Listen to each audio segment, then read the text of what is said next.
Hi guys, welcome to How to Library. Today I'm going to show you how to customize your voice/audio sensitivity on Discord.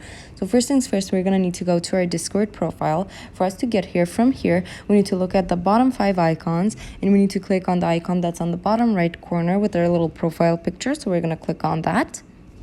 Once we click on that, that will bring us here. So we have a lot of options, but we don't need any of them right now. So we're just going to scroll down until we see app settings. And after app settings, the first thing that shows up is voice. We're going to click on voice and that will take us here. So once we get here, we have input mode and then we have auto sensitivity. So if we turn that off, you can actually pick till where you want your sensitivity. So if I put it like here and I talk a little like in a lower tone, they won't be able to hear me because my sensitivity is set to very low. But if I put it here, even a slight cough like could be heard. And that's about it.